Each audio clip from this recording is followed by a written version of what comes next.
sul on kuidagi siuke Miki Hiire nägu peas, huvitav, miks?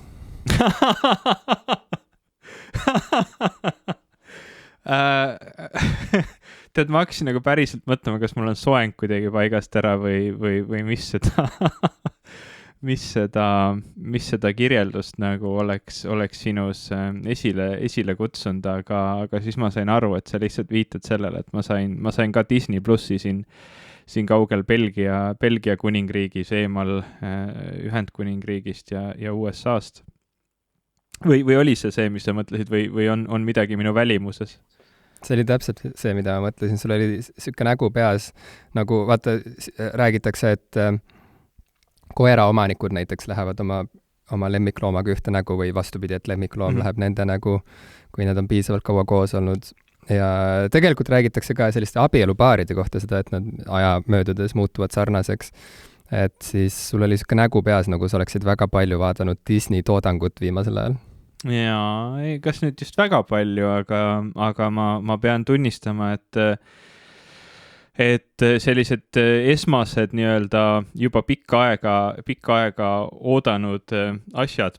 said ära vaadatud, et Hamiltoniga ma veel ootan, kuni selleks on nii-öelda õige aeg siis jutumärkides, kuni ma saan maha istuda ja keskenduda, aga ma vaatasin ära Phineas and Ferbi uue filmi, kes ei tea, mis asi on Phineas ja Ferb, mul on väga kahju, tegelikult ei, mul ei ole kahju, teie ees on terve uus ja huvitav maailm multikaid, mis on kõige paremad üldse. Te saate neid vaadata ja seda esimest korda nii-öelda läbi elada, seda rõõmu ja õnne ja toredust. Ja siis ma olen DuckTalesi nüüd vaadanud, sellepärast, et kui tuli see nii-öelda uus versioon 2017. aastal DuckTalesist, siis ma hakkasin, me isegi siin saates rääkisime sellest minu mõnest. Ja ma hakkasin neid vaatama, ütleme esialgu siis viisil, et eks nad kukkusid kuskilt mingi kasti auto pealt maha ja niimoodi ma neid esimesi osasid vaatasin. Aga mingi hetk see kasti auto nagu muutus oluliselt harvemaks minu jaoks, nii et siis mul jäi kuskile poolele ja nüüd ma vaatan neid järgi ja need on ka täiesti geniaalsed. Nii et palju rõõmu ja õnne on Disney minu ellu toonud ja kindlasti mina ja miljonid teised inimesed toovad siis Miki Hiire silmadesse aina kirkavamaid rohelisi dollari märke.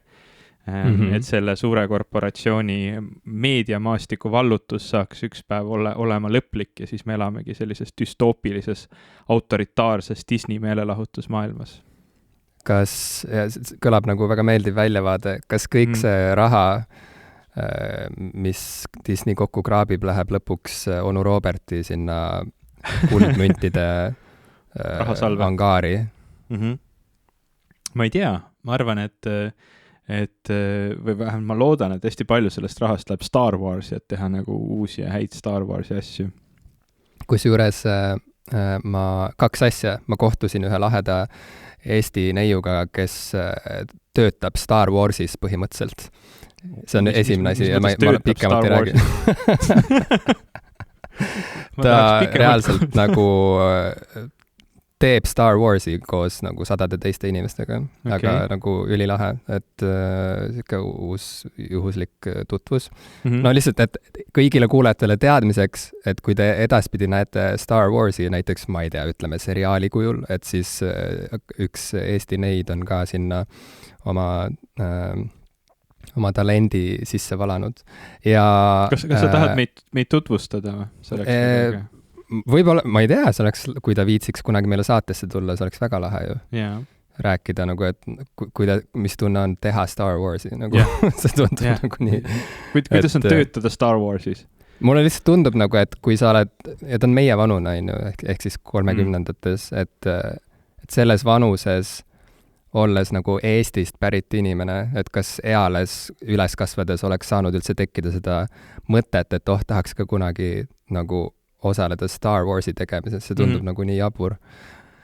See on esimene asi, mis ma tahtsin öelda, siuke teaser asjale, mis võib-olla kunagi ei juhtu. Ehk siis tema külaskäigule siia saatesse. Parimad teaserid ever. Parimad teaserid on need mis lubavad asju, mida ei juhtu. Ja teine asi, mis meenus, oli see, et mu 6-aastane tütar, tema lemmikmultikas hetkel on Teen Titans Go, mis ma ei tea, kas sa oled sellest kuulnud üldse kunagi. Ei ole. et see on põhimõtteliselt sihuke nagu DC tegelaste sihuke nagu DC tegelastega multikas, kus on siis sihuke väike kamp, sihuke sõpruskond, seal on see Robin ja tegelikult teisi tegelasi ma ei teagi. Beast Boy on mu tütre lemmik, ta ütleb, et ta on armunud temasse. Beast Boy on sihuke nagu roheline kihvadega poiss, kes oskab muuta ennast ükskõik milleks, et ta võib muuta ennast dinosauruseks või autoks või ükskõik milleks, aga kõik on roheline alati. Et nad on sihuke väike kamp superkangelasi, kes on kõik siis teismelised põhimõtteliselt või siuksed nagu varateismelised, on ju. Et ja siis nad ühes osas millegipärast neil oli vaja koguda kokku kõik mündid, mis on visatud erinevatesse nendesse purskkaevudesse, et midagi soovida. Kui päris nii-öelda need superkangelased nagu käivad umbes nagu universumi skaalal pahurlastega, ei, mis sõna see on? Pahalastega kaklemas, siis nemad reaalselt käivad nagu linna koristamas for public good või kas see nagu... Ei, see oli seotud mingisuguse... See vist oligi Robin, kellel oli mingi kinnisidee, et ta tahtis midagi proovida, tahtis luua midagi sellest metallist, nagu tahtis seda ümber töödelda. Mõte oli selles, et ta tahtis üles sulatada kõik need mündid nagu ja siis kasutada seda sulatatud metalli mingi muu asja tegemiseks. Selline keskkonnasõnum, ma saan aru. Ei olnud, ta oli veits nagu, see ei olnud nagu mingi hea asi, mida teha. Neil tuli jamasid sellest. Aga point on selles, et nad enne, kui nad hakkasid sulatama neid münte, siis nad püüdsid hüpata sinna müntide kuhja, mis oli siuke nagu mäekõrguna, on ju. Ja siis nad kõik hüppasid, sest et nad olid näinud, kuidas Onu Robert seda teeb, ja siis nad kõik said kohutavalt haiget nagu. Ja siis tulid sealt nagu niimoodi nagu virilate nägudega tulid selle kuhja otsast ära ja siis ütlesid, et kuidas see rikas part seda teeb. No Pardilinna universumis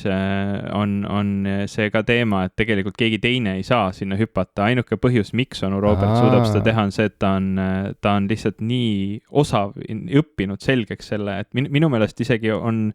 mul ei tule see praegu meelde, kas see oli kuskil koomiksis või multikas või kus iganes, aga mingi hetk on isegi Onu Robert kaotanud selle võime mingisuguse põhjuse tõttu ja on kukkunud niimoodi ka kõmdi vastu lihtsalt seda metallikihti, aga see point on selles, et see raha, selle raha teenimine ja kõik see on nagu temaga nii tihedalt seotud, et tema on ainus, kes suudab seda teha. Väga huvitav. Ma ei teadnudki, et see teema on nagu läbi võetud. Eks jah, aga ei, proovige, vaadake kodus Phineas ja Ferb ja vaata, kuidas see teie tütrele meeldib ja teile. Ma mõtlen, see on nagu, see on reaalselt kõige parem lastemultikas minu meelest, mis kunagi loodud on.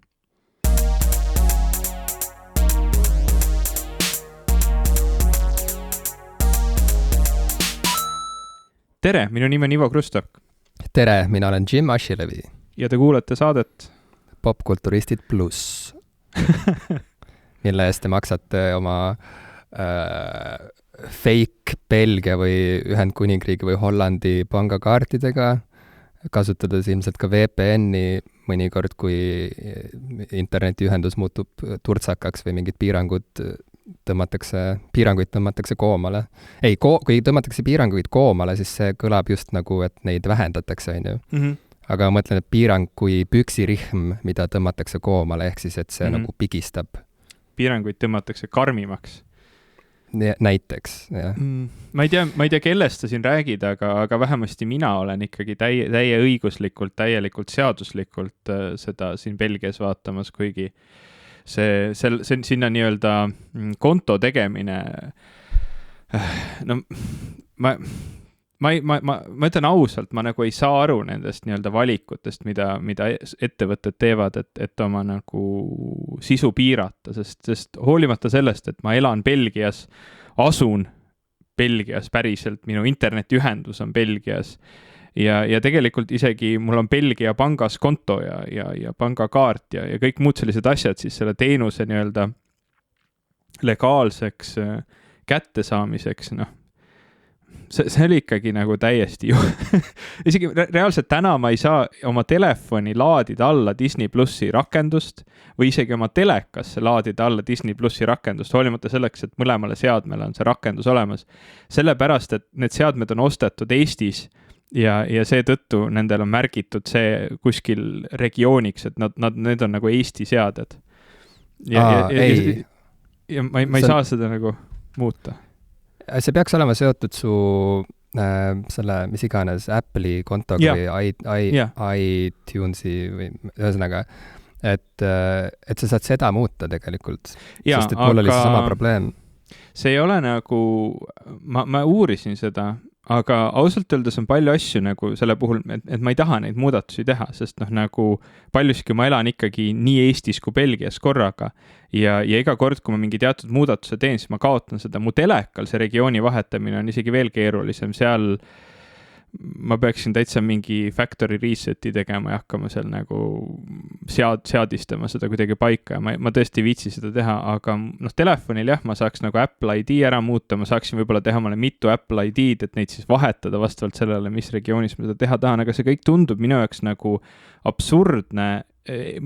ebamugav, tüütu ja lõpptulemusena rumal, et geoblokeeringud fine, eks ole, okei, sa ei saa mingite autoriõiguste tõttu tulla välja mingites riikides, eks ole, et sa püüad seda ära lahendada ja siis tulla, aga sa lisaks sellele veel teed nagu kõik nagu muud viisid, et nagu takistada, ma ei tea isegi seda, et kes saavad sinu rakendust alla laadida ja nagu piirad näiteks konto tegemisele mõnele üksikule maksevahendile, mis nagu siis piirab näiteks sellel inimesel, kes elab tolles riigis nagu seda kontot tegema. Kõik sellised asjad ajavad mind alati nii nagu pahaseks ja see on nagu, ma nii tahan, et me oleksime sellest ajast juba nagu edasi liikunud. Ma saan aru, et kõik see autoriõiguste teema ja kõik see on nagu keeruline ja nukker ja halb, aga ütleme kas või selles kontekstis, et me kõik elame, okei, sina varsti enam ei ela, aga meie siinpool, eks ole, piiri, elame kõik Euroopa Liidus ja meil on nagu ühtne turg. Issand jumal. Lihtsalt inimestele, kes meid ainult kuulavad ja need ongi ilmselt 100% meie kuulajatest, sest et me veebiülekannet ei tee. Neile lihtsalt kõrvalmärkusena, et Ivo on paigutanud oma kaamera ka niimoodi sellise nurga alla, et ma näen teda, nagu ma vaatan talle alt üles, et ta konkreetselt vaatas ülevalt alla mu peale ja ütles, et sina muidugi varsti ei ole enam Euroopa Liidus ja tal on selline mastodoni särk veel ja ta kuidagi näeb väga, ma tunnen end väiksemana kui kunagi varem, aga jätka. Ma tõstan oma kaamera teise kohta, siis on... tegu on tehtud, ütleme nii. Ma otsin uue koha, siis ma ei paista sulle nii. See on umbes sama, et sa annad jalaga kellelegi, lööd jalaga kõhtu ja siis ütled, et oota, ma võtan nüüd selle tanksaapa ära ja panen endale pehmed tossud jalga ja räägin suga edasi. Et tegu on tehtud. Jah, ühesõnaga, ma lihtsalt, ma nagu nii tahan, et me ei elaks enam selles maailmas, et nagu... Ma näen nüüd ainult su nagu, ma näen sind ninast ülespoole ainult nagu. Kas see häirib? Ma ei näe su suud. Ma ei saa sind, mul on tunne, et ma ei saa sind õnnelikuks teha, Jim. Jah, võib-olla see ongi tegelikult kogu meie sõpruse siuke peamine nagu peateema, kui sa selle nüüd välja oled öelnud. Ma vaatan sulle jälle ülevalt alla. Ei, nii on hästi, ja ma olen harjunud, et sa vaatad ülalt alla. Jah, see on okei. Ühesõnaga, millest ma rääkisin? Ühesõnaga, ma olen väsinud sellest. Kas sa mäletad seda aega, kui kõik said kogu oma kraami niimoodi, et see kukkus kuskilt autovagunist välja või? Mäletan, muidugi. Ja kogu aeg see auto, lahtise kastiga auto ja seal kastis oli veel palju auke ka nii külje peal kui ka põhjas. Yeah. Kogu aeg sõitis mööda, vedades videokassette ja hiljem DVD-sid ja CD-sid ühest linnast teise ja kogu aeg lapsed jooksid järel sellel autol ja korjasid maast siis neid erinevaid filme ja heliplaate. Ja vahetasid oma vahel. Jaa. Et selles mõttes täiesti legaalne, nagu kui keegi selline kuulab, kes võiks tahta märkida üles erinevaid kuritegusid. Jah, täpselt nii. Ja siis, kui tuli Netflix, kui rõõmsad paljud inimesed olid kaasa arvatud mina selle üle, et seda nagu ei olnud enam järsku vaja, et ma sain maksta mõistliku kuumaksu selle eest, et näha igast asju, nagu võib-olla kõiki asju ma sealt ei saanud alati, aga ikkagi lõpptulemusena mul oli nagu mugav viis seda kõike vaadata ja teha ja see oli nagu tore, aga see ma tean, head asjad ei kesta nagu lõputult ja juba siis oli näha, et varsti nagu läheb suureks sõjaks ja tuleb iga, ma ei tea, suur meediatootja või jaotaja teeb omaenda voogedastusteenuse ja paneb sinna ainult enda asjad ja paneb sinna oma kuumaksu ja piirab teistes nii-öelda teenustes oma nende igasuguste filmide, sarjade näitamise ja kõik muud sellised asjad, et see nagu ilus maailm, kus sul on võimalik nagu, noh, fine, võib-olla sa ei saa nagu kõik ühest kohast, aga vähemalt sul on võimalik nagu maksta sellele firmale, kelle toodangut sa tahad vaadata ja sul on võimalik seda saada. Ükskõik kus aga ei ole, et see nagu, see ilus unistus läheb minust jälle järjest kaugemale ja ma nagu ei saa aru, miks me jälle siin nagu tagasi oleme. ma hakkasin lihtsalt rändima praegu. Ei, see on hea, et sa saad selle nüüd kõik nagu endast välja lasta. Ma näen, et sa oled lasknud seal koguneda pikalt ja see on hea, et sa saad natukene nagu nüüd jagada. Mul kohe peavalu hakkas taanduma. See on pool muret. Ja sul on peavalu ka. Stressitase läks kohe alla. Jaa, ma ei tea, ma mäletan, kui Netflixi veel Eestis vaadata ei saanud, aga mujal sai, siis mulle tundus see nii kuidagi ebanormaalne või kuidagi, et milles nüüd asi on, et mida siin oodata on. Ma saan aru, et Eesti turg, et see on nagu nii meeletult marginaalne Netflixi kuidagi sükses nagu üldises, ma ei tea, majandusplaanis, et ega otsest vahet vist ei ole, kas on Eestist ka seal neid teenuseteljaid või ei ole. Noh, mingi vahe on, aga see on nagu äärmiselt marginaalne kindlasti. Aga veepisad ookeanis. Aga üldiselt mul on tegelikult ikkagi nagu sellised nagu vastakad tunded igasuguste voogedastus või mitte igasuguste, vaid just nimelt tegelikult konkreetselt Disney Plussi ja Netflixi suhtes ja ka Amazon Prime'i suhtes, sest et sellise nagu looja või ma ei tea, ütleme kultuurilooja perspektiivist on see ikkagi nagu hästi ränk muutus kogu tööstuses, ehk siis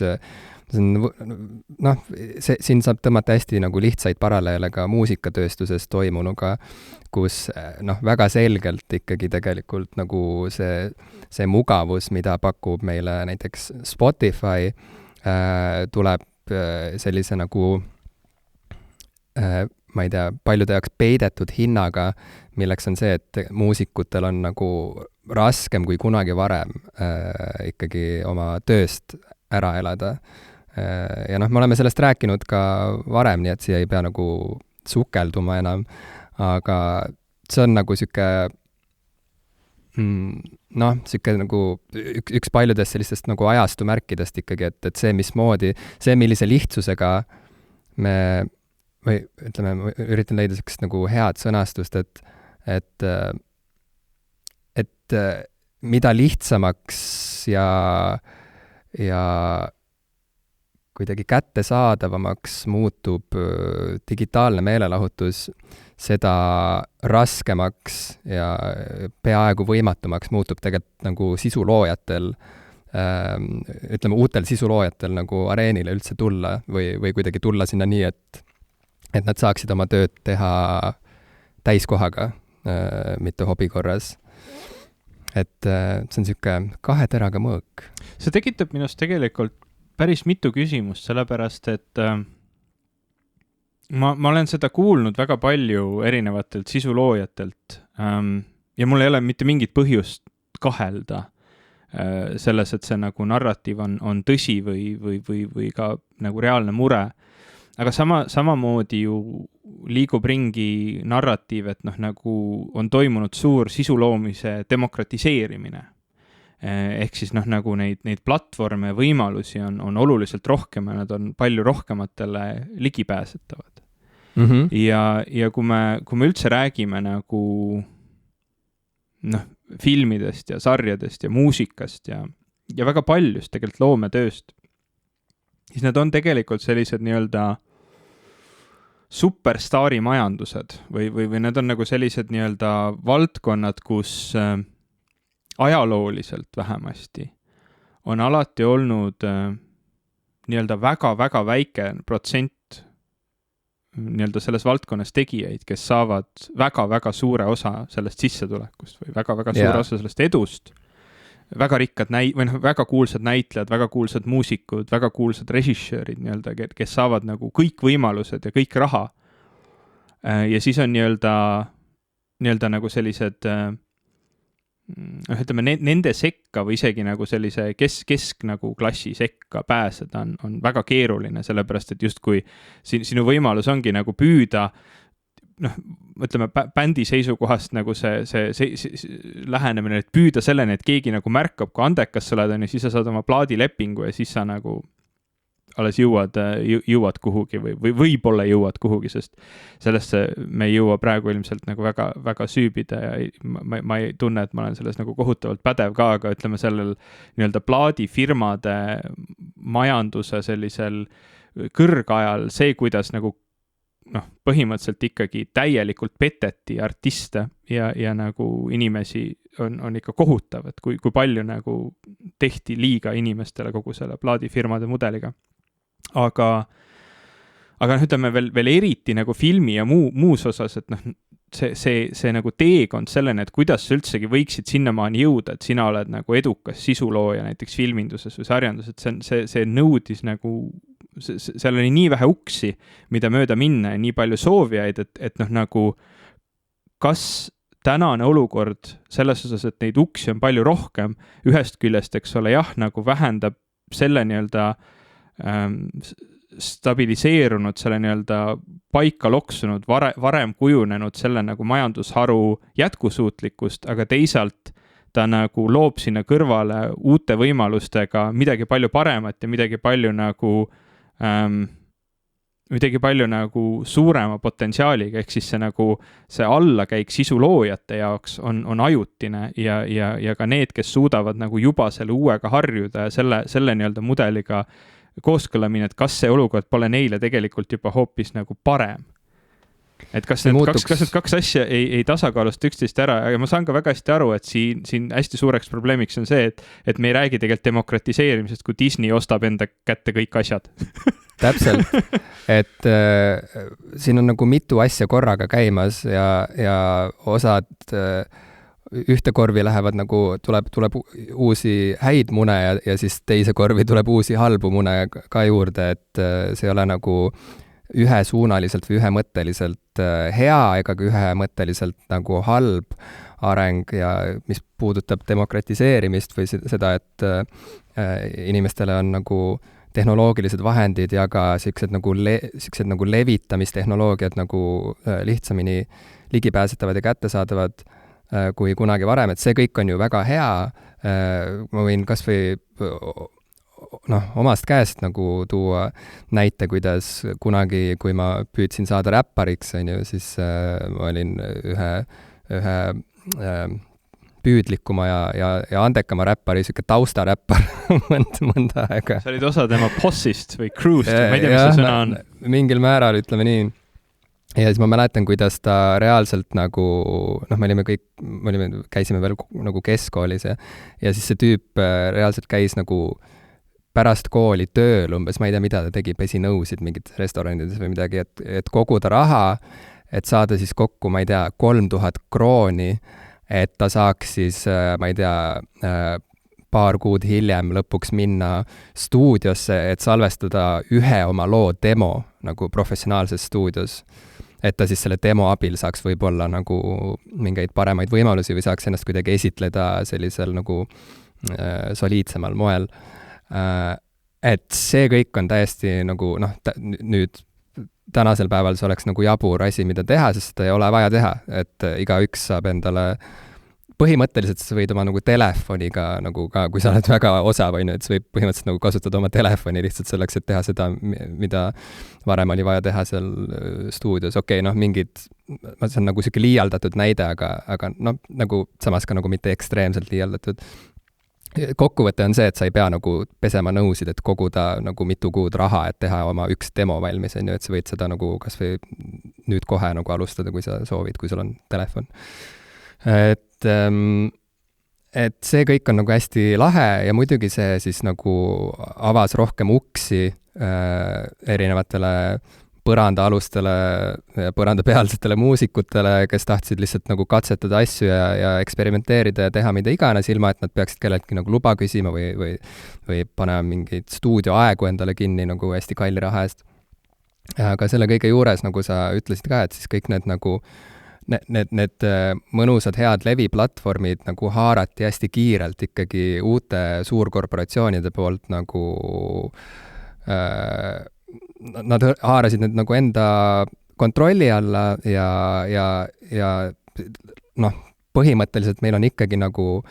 mingisugused nagu üksikud siuksed megakorporatsioonid, mis koguvad nagu kogu selle tulu nagu oma taskusse, on ju, mis on nagu, ma ei tea, kapitalistliku loogika järgi see on nagu täiesti loogiline areng ja seal ei ole nagu mingeid nagu see ei ole nagu mingisugune nagu mingi mutatsioon või mingi uus asi, on ju, et see on nagu täiesti ennustatav nagu asjade kulg. Aga ühtlasi ütleme, kui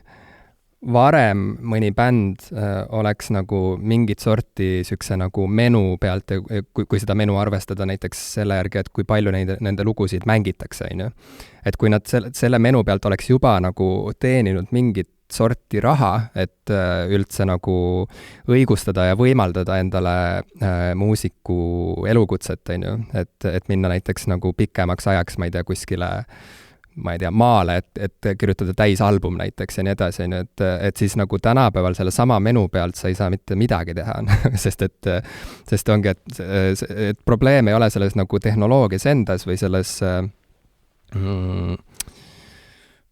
jah, ühesõnaga tehnoloogia ise ei ole probleem, vaid see rahastamismudel on probleem. Ehk siis, et need korporatsioonid on loonud sellised rahastamismudelid, mille järgi ikkagi sinu nagu menukus ei ole nagu otseses seal ei ole nagu võrdusmärki, sinu menukuse ja sinu nagu teenitud summa vahel ei ole nagu selget võrdusmärki, vaid seal on mingisugune sihuke segane mudel Spotify's näiteks, kus nagu kõik raha, mis Spotify teenib, jagatakse artistidele laiali kuidagi selliste nagu,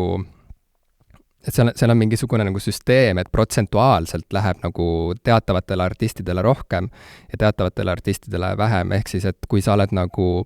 vähem tuntud artist, aga sinu lugu mängitakse, ütleme nagu 1000 kordi, et siis see ikkagi ei pruugi tähendada, et sa üldse nagu midagi saad peale sentida, samas kui sinu need 1000 mängitud korrad ikkagi nagu kummalisel kombel kantakse üle mingi populaarsema artisti nagu mängukordadele, et siis nagu tema töötasu selle sinu populaarsuse arvelt suurendada, see kõlab nagu ülisegaselt, kui ma seda niimoodi kirjeldan. Aga noh, põhimõtteliselt, et see süsteem ei ole selles mõttes nagu aus, jah, see ei ole aus, vaid see on nagu kuidagi siuke nagu see on siuke nagu konksuga rahastamismudel, on ju. Ja selle vastu aitab muidugi bändide nagu nende toetamine otse, niimoodi inimeselt inimesele. Ja sellepärast on Patreon väga lahe, kus ka meie oleme muuseas, kes veel ei tea. Ja seal saab kuulata meie lisasaadet nüüd, kui pinge on maas, mida me salvestame iga kord pärast oma tavasaate salvestamist. Mis jah, on saanud väga head vastu ka ja tuhandetelt kuulajatelt ja kus pinge on ikka väga maas. Ühesõnaga, et ja lisaks, ongi näiteks ma tean, et ma nagu nüüd juba lihtsalt patran kuidagi, aga ma just lõpetasin kohvi joomise ja ma ei saa sinna midagi parata. Mis meie saade ikka muud on, kui see, et me patrame, ma ei tea, mida sa ootad või mis uut kvaliteeti sa siia looma tulid? Ma alati ootan, mu ootused enda suhtes on alati kõrgemad, kui oleks mõttekas tegelikult. Aga ühesõnaga just üleeile või midagi nägin, kuidas ansambel Dive, kes meie kuulajad teavad, on ühed minu nagu lemmikud kogu muusikamaailmas, et Dive ja juhtumisi Dive'i ma Spotify andmetel olengi vist viimased 3 aastat kõige rohkem kuulanud üldse või 3 või 4 aastat, ma ei tea. Et Dive käis näiteks Inglismaal esinemas, ma käisin nende kontserdil, ostsin sealt ühe pusaga ja see oli nagu üks väga hea kontsert, üks parimaid üldse, kus ma olen kunagi käinud. Ja kohe pärast seda kontserti, noh, tõesti reaalselt, ma ei tea, võib-olla nädal või 1,5 nädalat pärast seda pandi kõik meelelahutusasutused kinni, öeldi inimestele, et püsige nüüd kodus ja siis see asi nagu mõnes mõttes kestabki siiamaani, et nüüd on möödunud mingi pool aastat sellest. Et ja siis Dive just nüüd üleeile pani näiteks postituse Instagrami, et kus nad nagu jällegi laulsid seda sama laulu, ehk siis, et kui sa fännad mingit muusikut, siis nagu tema Spotify nagu voo kuulamine ei aita tegelikult, et praegu on nagu muusikutel väga ränk aeg ametialaselt, sest et nad ei saa esineda, eriti kui nad on näiteks Ameerika muusikud, on ju, et neil on kuskil nagu siin ja seal nagu mingeid kontserte tehakse, aga ütleme nagu tuurid, mis on tegelikult ainus tõeline nagu teenimiskoht muusikutele, tuurid on ju kõik ära jäänud. Ehk siis nagu praktilisel tasandil need inimesed reaalselt peavadki nüüd minema minu selle räpparsõbra kombel minema lihtsalt nagu nõusid pesema või tegema midagi muud peale muusika, et üldse saada oma üüriraha kokku või et saada kokku vajalik raha, et ma ei tea, oma lastele osta riided selga, maksta nende mingeid koolitasusid ja nii edasi, ma ei tea, osta bensiini. Et see on kõik nagu, see kõik toimubki praegu päriselt ja selles mõttes see ei ole nagu mingisugune nagu inimeste hirmutamiseks või millegi väljapressimiseks välja mõeldud jutt, et muusika võib niimoodi ära kaduda, et päriselt võibki nii olla, et mõned meie lemmikud ei majanda ennast enam ära, kui nad ei ole just juba superstaarid, on ju, et nad ei majanda ennast enam ära puhtalt muusika loomisega ja niimoodi jäävadki mõned väga erilised albumid tõenäoliselt tegemata ja nad ütlesid, et põhimõtteliselt nagu praegu hetkel näiteks nende parim viis neid toetada olekski lihtsalt minna otse nende veebipoodi, nende kodulehe kaudu ja tellida lihtsalt merch'i, tellida, ma ei tea, T-särke, nokakaid, pusasid, et see on raha, mis läheb otse neile ja see on raha, millest nad saavad nagu mingil määral siis nagu ära elada, kui fännid päriselt saavad sellist toetust endale lubada. Mul on ikkagi päris suur probleem selle narratiiviga. Peamiselt sellepärast, ja ma olen nagu nõus kõigega, mida sa räägid ja ma olen nõus nagu sellega, mida see ansambel rääkis ja olen nõus ka sellega, et see on nagu halb. Ja nad ei ole kindlasti ainsad, ma ütlen, et nagu mitmed bändid on hõiganud välja, et näiteks Bandcamp vaata teeb neid erilisi reedeid, kus nad ise vahendustasu enam ei võta ja kogu toetus läheb bändidele, on ju, kui inimesed ostavad sealt Bandcampi kaudu nende digialbumi või ostavad mingi pusa, et siis neil erilistel päevadel saab siis artist kogu selle tulu endale. Ja Bandcamp on seda teinud sellepärast, et hoida neid muusikuid päriselt töös, hoida neid elus. Aga nagu lõpptulemusena see on ikkagi kuidagi nagu minu jaoks selline narratiiv, et me oleme pahased Spotify peale, kes on nagu pakkunud uues reaalsuses viisi ükskõik keda ja kuidas kuulata ja tegelikult nagu ka ilmselt viinud rohkem inimesi meieni ja võtnud ära vahelt nagu barjäärid muusika kuulamise osas või teinud nagu oluliselt lihtsamaks muusika kuulamise, et see on ju jällegi selline asi, mis on nii halb kui hea, eks ole, et ühest küljest inimesed leiavad meid rohkem, neil on lihtsam, kui keegi ütleb neile, kuula Dive'i, see mulle meeldib, et siis sul on, kui me mõtleme, eks ole, 30 aastat tagasi, siis sul oli võimalik minna siis kuhugi plaadipoodi, on ju, sa pidid tegema päris nagu tõsise sammu selleks, et minna ja nagu avastada seda bändi enda jaoks või sa pidid minema otsima, kus nad esinevad ja minema nende kontserdile või ootama, kuni raadiost see mängima tuleb, et siis nüüd sul on nagu reaalne võimalus, et sina ütled, kuula Dive'i ja sa paned mulle lingi sinna sellele vestlusaknale kaasa ja ma vajutan sinna peale, ma juba saan kuulata seda ja avastada, kas see meeldib mulle või mitte. Et noh, nagu jah, sellega on kaasanud see, et nende muusikat ei pea enam ainult ühte viisi, eks ole, tarbima või väga kindlate nagu viiside läbi endale muretsema, mis oleks neile majanduslikult kasulikum, aga mulle tundub, et laias plaanis ja suuremas pildis kui üks spetsiifiline bänd on see kõik nagu ikkagi palju-palju parem olukord, sellepärast et neid lisaks sellele, et on tulnud juurde Spotify, on tulnud juurde nagu terve hulk vorme, mis eriti nüüd selle pandeemia ajal võimaldavad toetada inimestel palju lihtsamini, palju rohkem ja palju suuremas ulatuses erinevaid artiste, kas läbi selle, et sa ei pea minema, eks ole, keset pandeemiat plaadipoodi, sest see on sinu ainus viis, eks ole, neile raha anda ja osta mingit füüsilist objekti, mille tarnahelad võivad, eks ole, üldse muutuda probleemseks, kui maailmas on asjad väga halvasti. Sul on võimalik, eks ole, Patreonis toetada neid või ükskõik mis teistsugusel platvormil toetada neid, eks ole, jooksvalt, sellepärast, et sa hindad väga nende muusikat. Sul on võimalik leida üles nagu kogu maailmast, ma ei tea, internetiga ühendatud inimeste seast, keda juba on, ma ei tea, kui palju meil internetiga ühenduses inimesi on, 4 miljardit või? Et sul on võimalik nende seast leida üles nagu see väga väike protsent inimesi, kellele sinu muusika meeldib ja kes on nõus sind toetama ja kellel on vahendeid sind toetada ja sul on võimalik, ma ei tea, pakkuda üle veebi ülekande kontserte, mille eest inimesed saavad maksta ja mida iganes, et neid nagu võimalusi ja uksi ja lahendusi on nagu nii palju rohkem, et öelda, et nagu sellega kaasa tulnud nagu sellised negatiivsed pooled muudavad meie elu nagu praegu raskemaks, ikkagi minule tundub nagu ei ole õige või siiras narratiiv, et see tunne võib nii olla, aga jällegi nagu ma ei arva, et see areng on olnud sellele negatiivne. Noh, et kõik arvesse võttes sulle tundub, et see positiivne pool kaalub negatiivse üles. Sest kõik see sama, mis võimaldab sellele, et Spotify eksisteerib ja võttes arvesse selle tehnoloogia, mis meil täna on, ta eksisteeriks niikuinii, et see nagu põhimõtteliselt ei ole võimalik nagu kinni keerata seda võimalust. Et nagu see kõik, mis võimaldab Spotify'l eksisteerida, võimaldab kõigel sellel muul eksisteerida, mis on jälle sulle nagu jube palju kasulikum ja positiivsem. Et nagu kui ma mõtlen nagu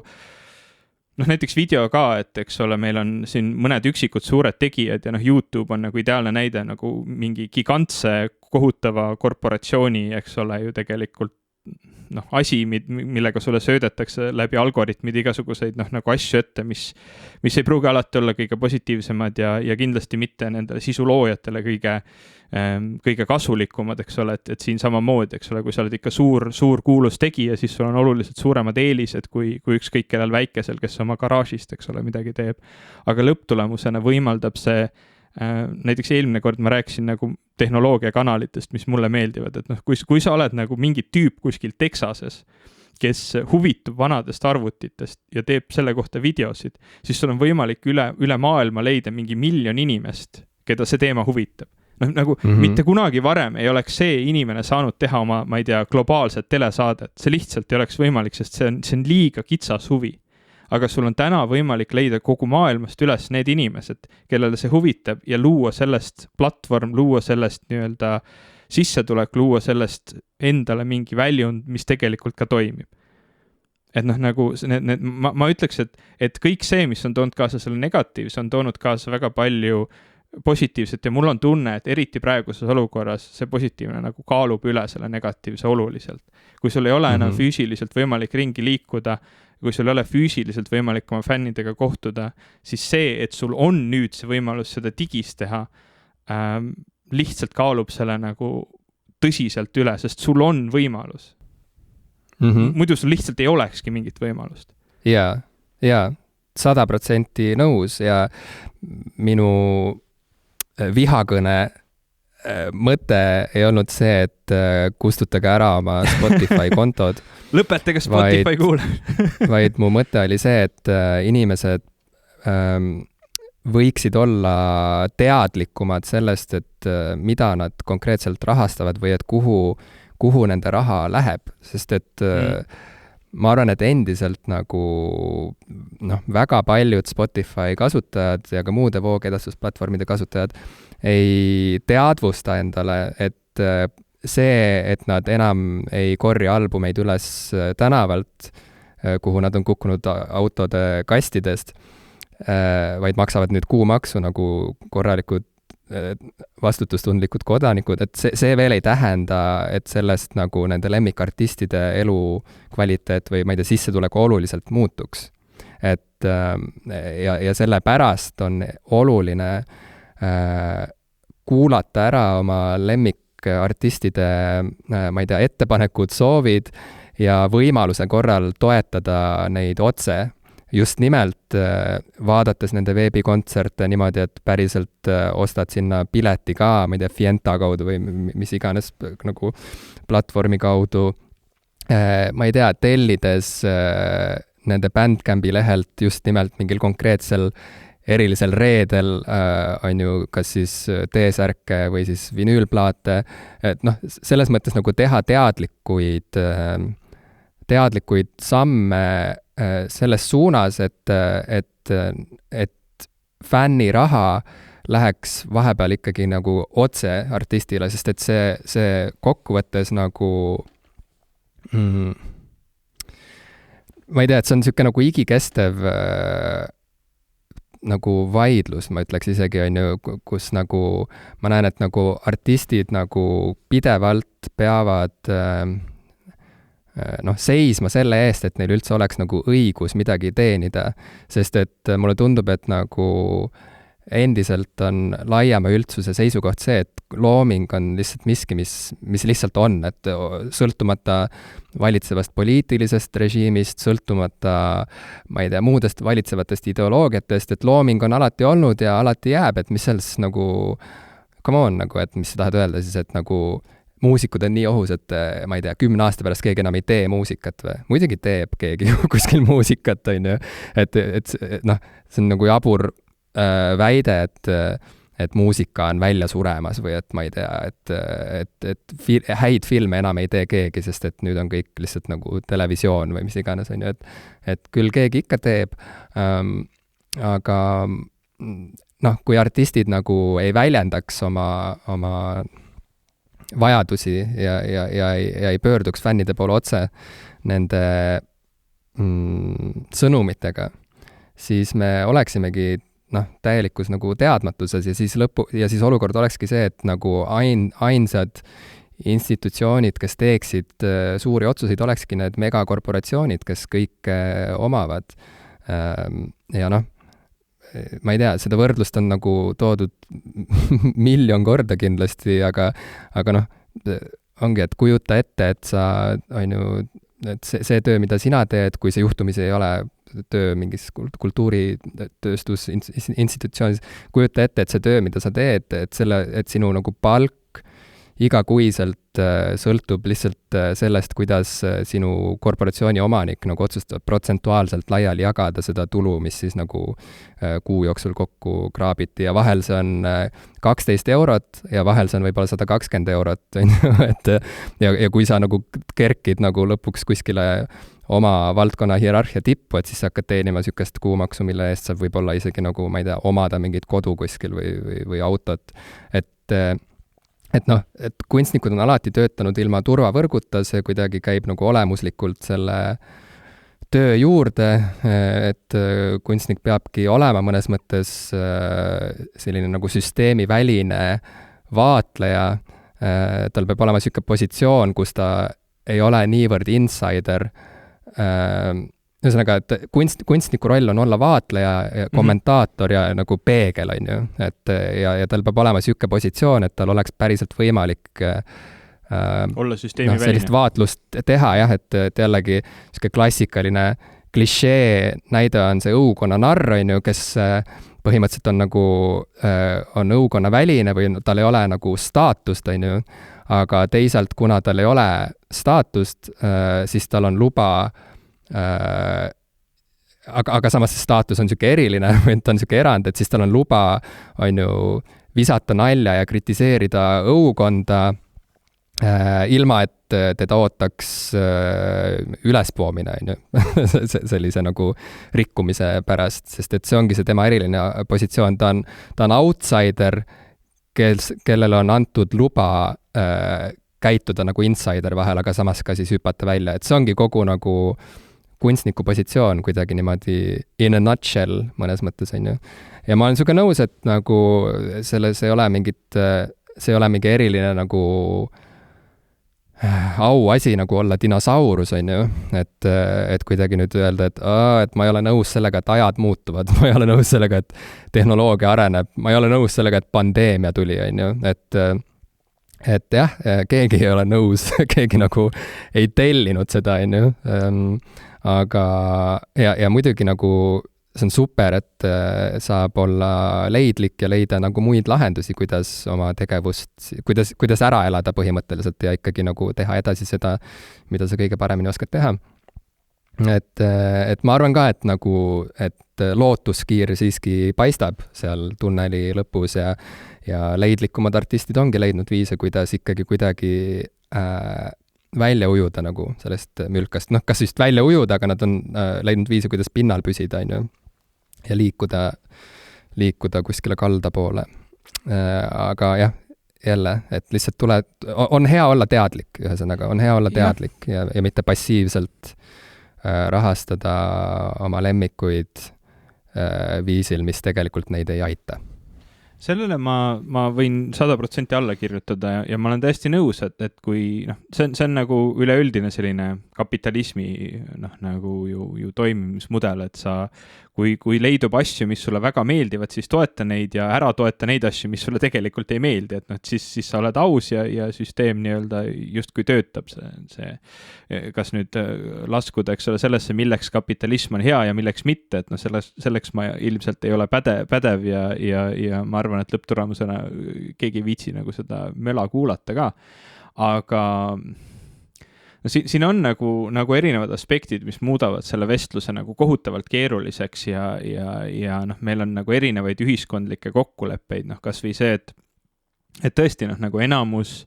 vähemalt Euroopa ja tegelikult ka väga paljud nii-öelda lääneühiskonnad ja ka mitte lääneühiskonnad nagu leiavadki, et on vaja lihtsalt nagu toetada kunsti nagu laiemas mõttes, et ka nii-öelda ühiskonnale või riigile või kellele iganes on nii-öelda hea, kui on kunsti, ja et siis on ka nii-öelda seda riiklikult doteeritud kunsti ja see võib avada veel ühe nagu täiesti keerulise ja nagu segase vestluse, et sellest, kui vabad need ühiskonna peeglid siis saavad selles kontekstis olla ja muud sellised asjad. Ja ütleme, lõpptulemusena taandub see ikka jälle sellele, et me räägime siin valdkondadest, kus toimib nii-öelda superstaari majandus ja kus ongi nagu see reaalsus siin on, et kuna on võimalik ütleme, mida madalamal on see nii-öelda sellesse nii-öelda valdkonda sisse tulemise lävend, seda rohkem sinna saab tulla ja muusika üleüldiselt on olnud nagu kogu aeg üsna madala lävendiga, lihtsalt nagu ütleme see maailma jaotus, see, et kuidas nagu jaotada oma sisu maailmale on nagu olnud keerulisem, et sul on vaja olnud nagu ilmtingimata plaadifirmasid, siis see fakt, et nagu lävend võib olla, eks ole, madal, aga ütleme inimesteni jõudmise lävend on ikka väga kõrgel. Et nüüd nagu muusikas on kindlasti see lävend nagu põhimõtteliselt ära kaotatud ja enam-vähem iga inimene oma kodus, eks ole, suudab pakkuda muusikat, mis tähendab, et nagu lõpptulemusena tarbija vaatest muusika väärtus on langenud, sellepärast et pakkujaid on nagu kohutavalt palju ja see superstaari majandus on nagu eriti overdrive'is, et nagu lõpptulemusena ükskõik kust, ükskõik kellelt kuskil maailmas, ükskõik mis hinnaga või mis nagu tingimustes ta seda teeb, eks ole, tal on võimalik saada superstaariks või isegi kui ta, kui sina seda tahad, siis sul on võimalik seda saada enam-vähem, eks ole. Ja see tegelikult muudab selle nii-öelda äraelamise ja selle nii-öelda majandamise nagu väga keeruliseks, mis tõttu sul ongi vaja nagu 1 miljon trikki välja mõelda, mis võib olla nagu tunduda sellest vaatest, et kui sa ei ole nagu harjunud või ei ole pidanud vajalikuks nagu neid miljoneid trikke, sa lihtsalt tahaksid tegeleda oma asjaga ja tahad, et inimesed sellest maksaksid, see võib sulle tunduda väga, väga nagu ebaõiglane, aga noh, lõpptulemusena see on lihtsalt selle nagu valdkonna ja selle nagu majandusharu reaalsetest nagu tingimustest tulenev asi, et noh, selle vastu võidelda, no siis sa reaalselt peadki nagu panema paika mingid riiklikud reeglid, mis tingimustel võib mida teha ja osta ja tarbida, ja see tundub nagu olevat vastu sellele, mida sa peaksid, eks ole, loominguga tegema, või see tundub nagu vastand sellele, mida sa püüad saavutada, eks ole. Ja noh, nüüd, eks ole, filmist ja sarjadest rääkides, et seal on nagu see tehniline lävend ja see jaotuslik lävend mõlemad olnud väga kõrgel, aga täpselt samamoodi tehnoloogia arenguga nad on põhimõtteliselt sealt nagu ära kadunud. Et noh, nagu täna on sul võimalik suhteliselt lihtsalt oma mobiiltelefoniga teha vägevaid asju ja jaotada neid kõigile. Ja noh, jällegi me jõuame tagasi sinna, et on üksikud, kes nii-öelda saavad väga palju, on väga palju neid, kes võivad seda teha, võivad seda tasuta teha ja sellega on nagu väga-väga keeruline konkureerida. Fotograafia minu jaoks on nagu selles suhtes huvitav näide, et noh, see on teema, mida ma väga hästi tean. See on väga huvitav näide, jätka. Et ma olen nagu palju uurinud ja mõelnud selle teemale ka ise näiteks, et noh, kui sa oled alustav fotograaf, siis tihtilugu sul on nagu soov pakkuda, või mitte isegi ainult soov, sul on ainuke võimalus nagu kellelegi oma teenust pakkuda, on see, et sa teed seda tasuta. Ja see ajab väga palju inimesi närvi. No, eriti neid inimesi, kes tahavad fotograafiaga raha teenida ja põhimõtteliselt, mida sa teed, on nii-öelda sa solgid turgu justkui. No, et see jutt seal nagu taga on see, et noh, et kuidas saab siis keegi nii-öelda, kuidas nagu professionaalsed fotograafid saaksid pakkuda teenust, on ju, kui teised inimesed tulevad sealt kõrvalt ja teevad seda tasuta, et noh, see rikub ära nagu selle turu, mis on.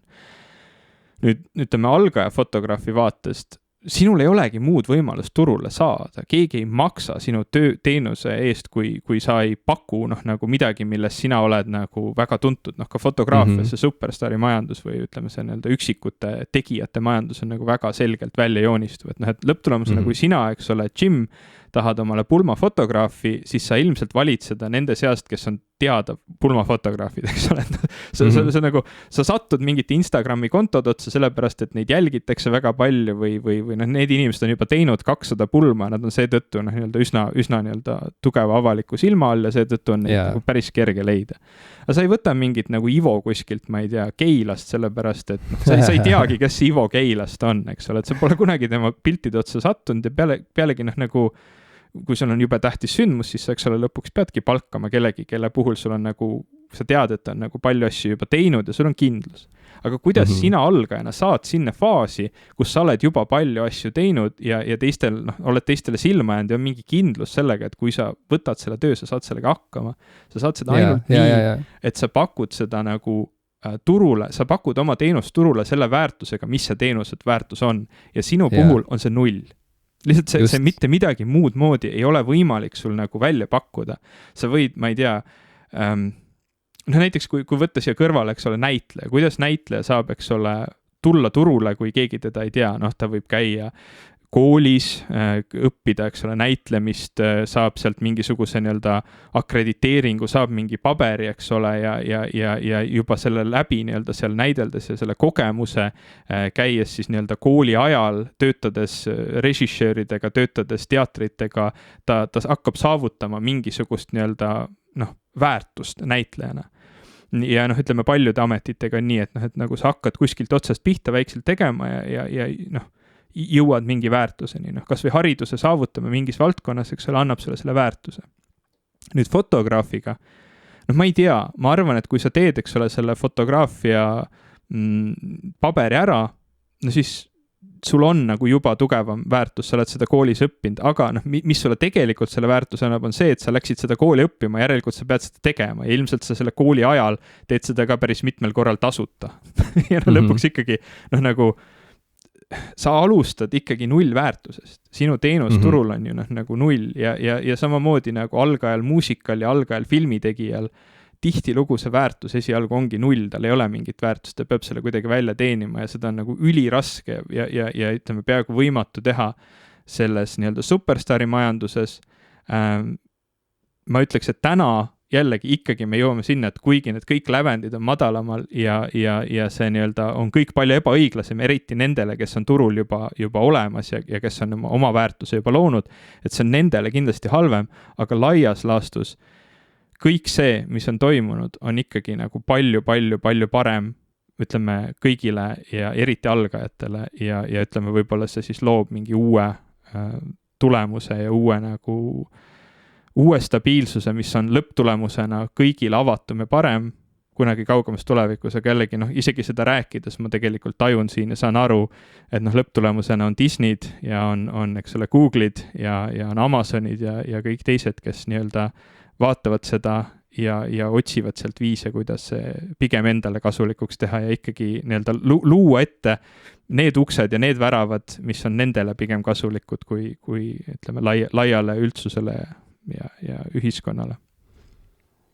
Just. Nii et ma ei tea. 100% nõus. Aga lihtsalt see on see reaalsus,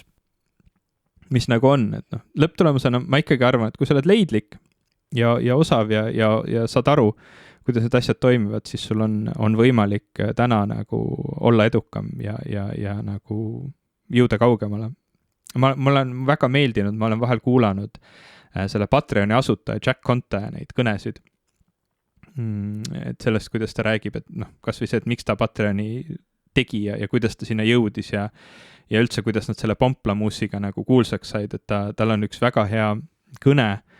sellest, kus ta räägib kõik asjad, mis ta on nagu elus läbi kukkunud, ja isegi nagu ta rääkis, et see oli nagu eriti huvitav oli nagu see, et nagu Pomplamuusiga nad saavutasid edu ja ta tundis, et nüüd on nagu ta saanud järje peale, et kõik need varasemad asjad, kus ta nagu üritas olla nagu muusik ja üritas nagu lihtsalt nagu omale nime teha ja et mingigi projekt nüüd edukaks läks, et see Pomplamus oli nüüd see projekt, et see tegi ta edukaks. Ja isegi pärast seda läksid tal asjad nagu nässu, et siis talle tekkis nagu vastupidine tunne jälle, et okei, see oli nüüd see minu üks asi ja pärast seda on nagu kõik läbi, et et minu 15 minutit on nagu nüüd käes ja nüüd on jälle nagu tagasi nagu nullis. Et see ja kuidas ta siis üldse nagu kõike sealt nagu edasi liikus ja arendas ja proovis ja kuidas ta nagu Patreonini jõudis, et seda on nagu väga huvitav kuulata, aga lõpptulemusena nagu need probleemid ongi üsna laiad ja paljudele. Ja lõpptulemusena ka meie, eks ole, podcastina tegelikult hävitame mitmeid nagu majandusharusid või okei, me ei hävita mitmeid majandusharusid, aga me põhimõtteliselt pakume inimestele tasuta asju, mille eest nad võiksid maksta või nagu mille eest teised inimesed saaksid palka. Meie lihtsalt saame seda lubada seda, et me teeme seda nii-öelda nullpalgaga selle eest ja kas see on positiivne, kas see on negatiivne? Jaa, lihtsalt põhimõtteliselt me oleme osa muutusest, ja see muutus, igasugune muutus hävitab midagi ja loob midagi, nii et see ongi nagu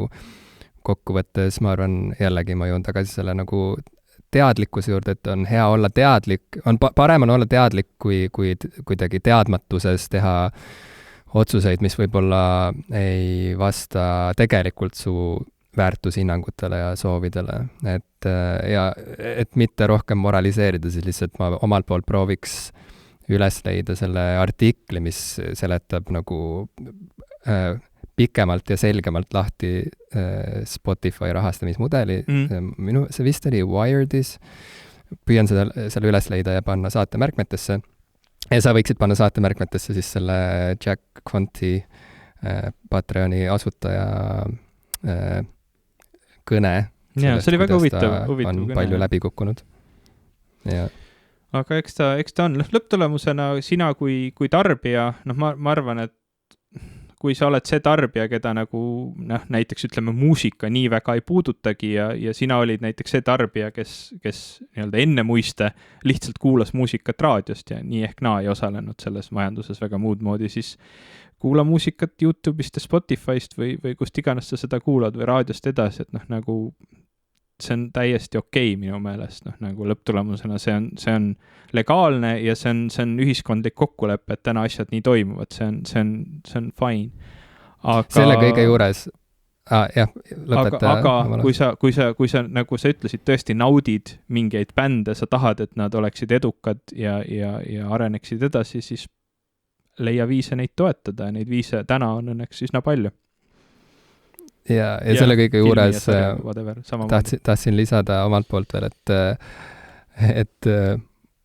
ma ei tea isegi, kas see on irooniline, ilmselt mingil määral, et raadiojaamad ju ka tänapäeval ei mängi muusikat CD-delt, vaid ikkagi reaalselt Spotify'st või kui mitte Spotify'st, siis mõnest muust voogedastusteenusest, aga põhimõtteliselt ühesõnaga, et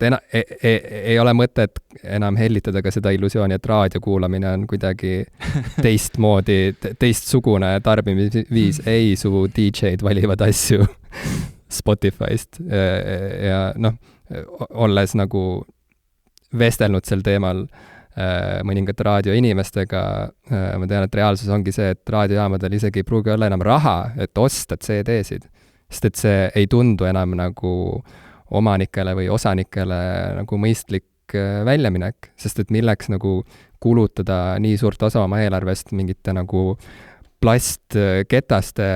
ostmisele, kui tegelikult kõik see muusika on juba olemas väikese kuutasu eest, mis on nagu mingi kaduv väike protsent sellest rahakulust, millega tuleks arvestada siis, kui ikkagi oleks alles see soov või vajadus nagu osta kõik need plaadid kokku. Et ka see on suur muutus. Kui me kunagi, oleme siin rääkinud, et kuidas kassetid on, vist eelmises osas rääkisime, kuidas kassette tehakse ikka veel paljuski tänu sellele, et vanglates kuulatakse kassette, ja sel teemal on huvitav YouTube'i video, mida me ka vist linkisime eelmise osa all. Et siis ka see ju nagu muutus selle sama YouTube'i video lõpus. Jõudis jutt sinna, kuidas nüüd lõpuks on hakatud vangidele looma selliseid läbipaistvaid tahvelarvuteid, mis on üle kontrollitud, et seal sees ei oleks mingeid peidetud skalpelle või mingeid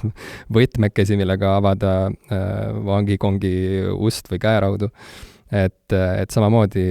liigutakse edasi voogedastusele ja ilmselt see paneb tuntava põntsuga kogu kasseti tootmistööstusele. Lõpuks on see ju meie ühiskondlik kokkulepe, et nii on parem, nii on mugavam, nii on lihtsam, ma ei tea, nii on vaja vähem plastikust asju sulle koju ja siis lihtsalt nii ongi, et jällegi, kui me jõuame selleni, et kas sellele peaks siis kuidagi vastu seisma, siis tekib küsimus, et kas siis mingi asi oli ideaalne ja sealt edasi arenemine on olnud halb kuidagi või kas saab nagu arengut otseselt nagu nimetada heaks või halvaks. Ja teine küsimus on, et kuidas sa peatad arengut üleüldse, et see liigub jälle siuksesse nagu autoritaarsesse lähenemisse ja mul on tunne, et nagu kunst kindlasti võiks nagu äkki enda kasu nimel mitte toetada selliseid lähenemisi. Kuigi nii mõnigi kunstnik on saanud nagu mõnusat palka selle eest, et nad promovad autoritaarseid režiime. Et on saanud mõnusad eelarved oma filmikestele näiteks. Ja nii. Sotsialistlik lehm ja lehmapidaja. Ma olen hästi palju Office'it vaadanud. No lõpuks ometi. Ameerika Office'it on ju. Ameerika Office'it, jaa. See oli, me olles nüüd siis sinult seda juttu kuulnud juba pikka aega ja hoides kogu aeg endal ka kuklas seda mõtet, et peaks ikka nüüd seda Office'it üks hetk vaatama, siis mu abikaasa Eeva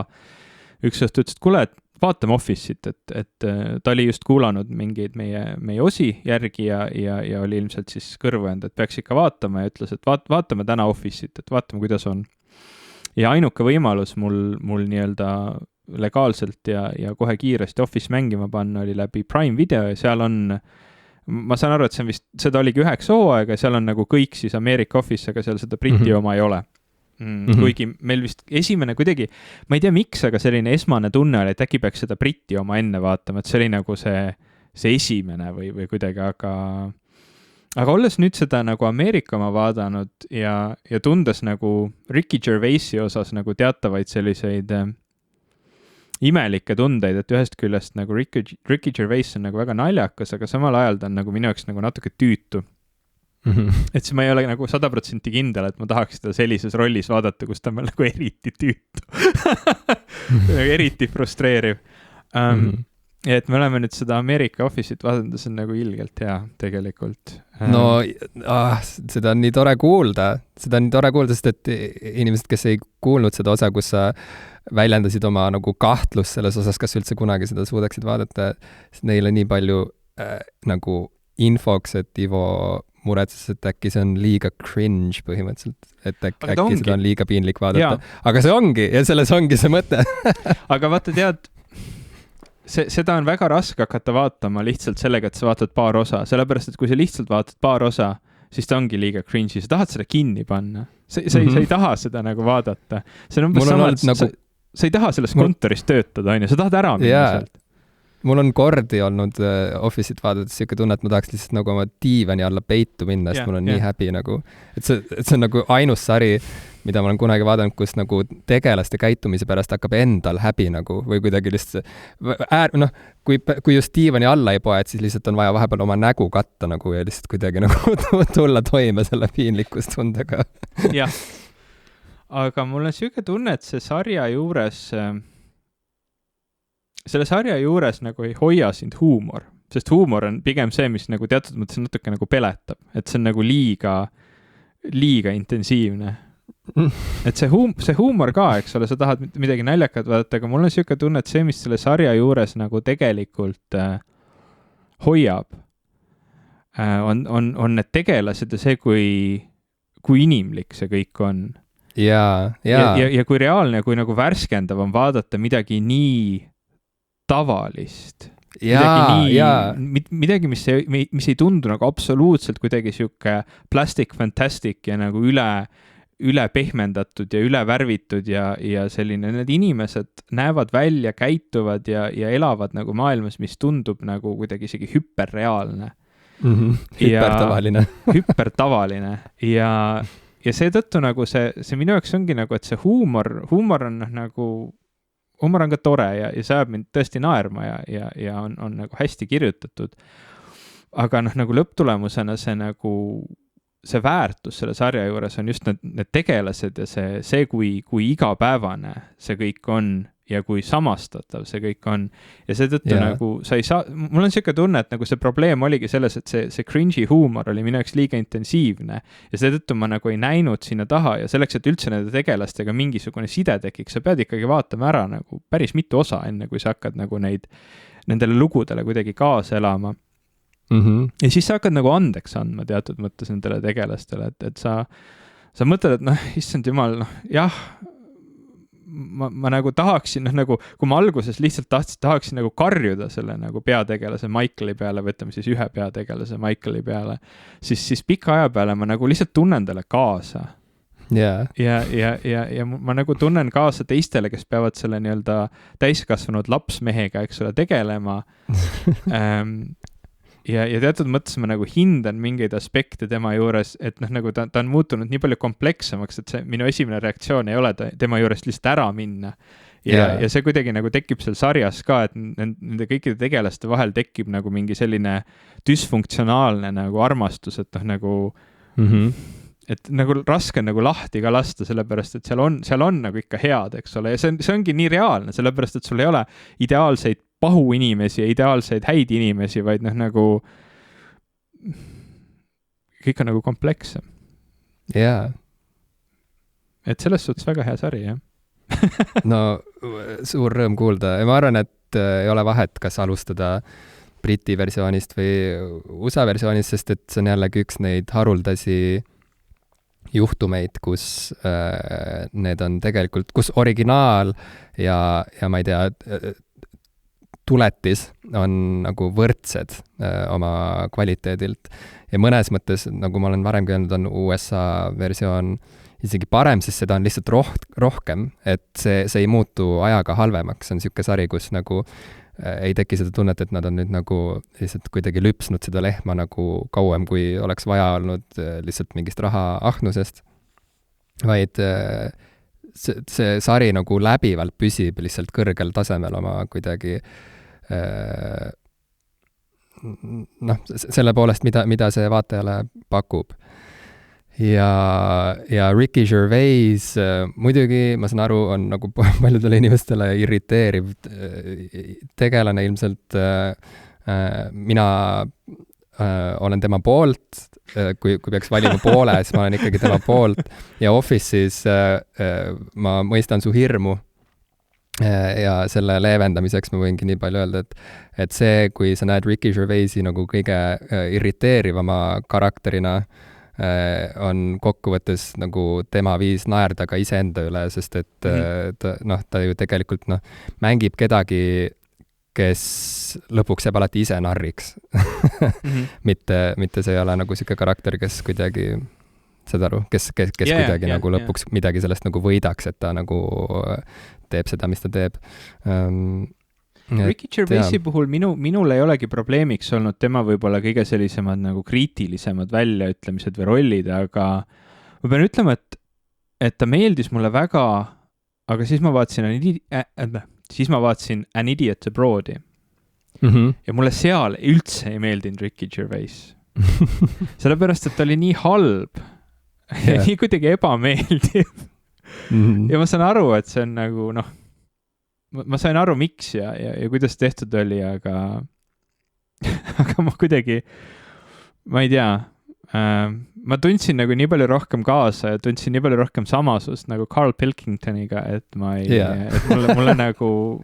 vaata Stephen Merchant seal oli kuidagi nagu tasakaalukam ja rahulikum, aga Ricky Gervais oli nagu eriti õel. Ja seal ta hakkas mind häirima. Ja jällegi inimestele, kes ei ole vaadanud An Idiot Abroad, siis see oli sari, millest ma olin nagu täiesti vaimustuses, kui see välja tuli ja vaatasin nagu suure elevusega ära kõik osad, mis seal sarjas olid ja see oli siis siuke nagu reisi-doc-sari, kus Ricky Gervais ja Stephen Merchant saatsid oma sõbra Carl Pilkingtoni ümber maailma reisile, seda vist tehti, ma ei tea, 2 või 3 hooaega. Ja Carl Pilkington ja vist oli Carl Pilkington oli siis siuke tusane inglise kiilakas mees, kes lihtsalt nagu tegelikult ei tahtnud mitte midagi muud, kui et lihtsalt istuda kodus oma naisega ja mitte minna kuskile, et ta ei olnud nagu vaimustuses, et ta nägi kõik maailma imed ära ja sai tutvuda kultuuridega, millega tavainimene elu sees ei tutvu ja nii edasi, et ta tegi seda kõike vastumeelselt ja Ricky Gervais siis eriti õelalt nagu põhimõtteliselt nagu planeeris võimalikult nagu keerulisi ja nii füüsiliselt kui emotsionaalselt nagu raskeid siukseid nagu reise talle. ja naeris väga õelalt. Naeris mõnuga lihtsalt nagu kõige halva üle, mis Carliga juhtus, nii et ta oli tõesti, tundus nagu maailma kõige halvem sõber. Jah.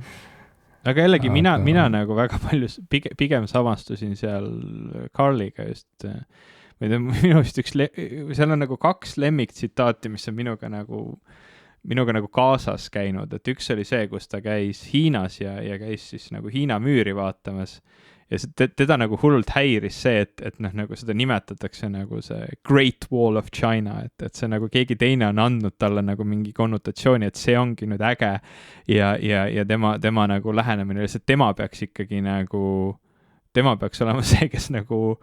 määrab, kas see tema jaoks on nagu great või mitte, eks ole, et siis tema jaoks on see võib-olla pigem all right wall of China, eks ole. et nagu see nagu kõnetas mind just selles osas, et see on kuidagi turismiga või üldse, kui veel turism nagu teema oli, eks ole, et turismi puhul nagu see fakt, et inimesed nagu käivad ainult väga spetsiifilistes ühtedes kohtades ja tegelikult nagu toovad sellega kaasa üsna palju kahju, lihtsalt arvestades seda, kui palju masse inimesi ringi liikus. Et siis nagu see, et mis on vaatamisväärsus ja mis ei ole, kuidagi tundub nii nagu paika pandud ja tegelikult on Carlil nagu 100% siin õigus, et see ei peaks olema ühtemoodi väärtuslik iga inimese jaoks või ühtemoodi hinnatav iga inimese poolt, hoolimata selle nii-öelda ajaloolisest kontekstist, sest kõigi jaoks ei pruugi nagu ühtemoodi oluline olla. Ja teine nagu väga hea tsitaat oli see, kui ta käis Jordaanias ja ma mõtlen nagu, mis selle kiriku nimi või seal filmiti Indiana Jonesi viimane film. Petra, issand, ma siin üritan kiirelt guugeldada ja siis ma äkki jõuan selle. Jaa, seda saab Civilizationi vähemalt 6. osas ka ehitada. Igatahes Petras on selline kivi sisse nagu tehtud selline, ma ei tea, kas ta oli kirik või mis asi ta täpselt oli, aga see näeb väga, väga nagu impressive välja, see siis Indiana Jonesi viimases filmi, või ma räägin viimasest filmist, 3. filmis, The Last Crusade, kus ta käib siis, otsib siis Kristuse karikat, mis peaks andma siis igavese elu, eks ole, et siis see oli see nagu koht, kus siis oli see karikas, eks ole, ja Carl Pilkington saadeti ka siis Jordaaniasse, minu meelest see oli see osa, kus tal oli korraldatud siis äraröövimine, ehk siis tema nagu väidetavalt ei teadnud seda ja siis järsku tulid mingid nagu kinniseotud nägudega mehed automaatidega ja röövisid ta ära, eks ole, et lihtsalt see oleks nagu naljakas. ja igatahes ta nagu siis viidi sinna seda kivisse raiutud nagu kohta vaatama ja selle asemel, et siis panna ta sinna ägedasse nagu kivisse raiutud kohta elama, siis ta pandi lihtsalt koopasse, mingi suvalisse koopasse magama, mis oli nagu siis nagu teisel pool seda orgu põhimõtteliselt, et ta vaatas oma siis nagu aknast välja ja nägi seda uhket ehitist. Ja see nagu tsitaat oli täiesti geniaalne, et nagu, et aga tema tahakski nagu sellises kohas olla, et see on tema jaoks ideaalne, sellepärast, et nagu, et sina tahad ju elada selles kohas, kus sul on hea vaade, mitte olla see tüüp, kes elab nagu fancy's kohas, aga peab konstantselt vaatama mingit suvalist auku nagu seinas. Mis oli ka minu meelest nagu täiesti geniaalne, et nagu miks elada nagu vägevas kohas, kus sa pead nagu välja vaatama koledusele, kui sa võiksid elada koledamas kohas ja näha maailma ilusam. Et jah. Jaa, no ühesõnaga ma arvan, et kokkuvõttes ma tõesti usun, et Ricky Gervais on, no ja see ongi nagu, ma ei tunne teda ilmselgelt, nii et see on lihtsalt nagu, ongi puhtalt nagu iga inimese enda, igalühel on oma mingi mulje või mis iganes, on ju, et minu mulje on see, et ta on nagu väga hea südamlik inimene, mis ilmselt läheb nagu täiesti või vajada lühisesse inimese, kes on veendunud, et ta on nagu mingi ennast täis tõbras, kelle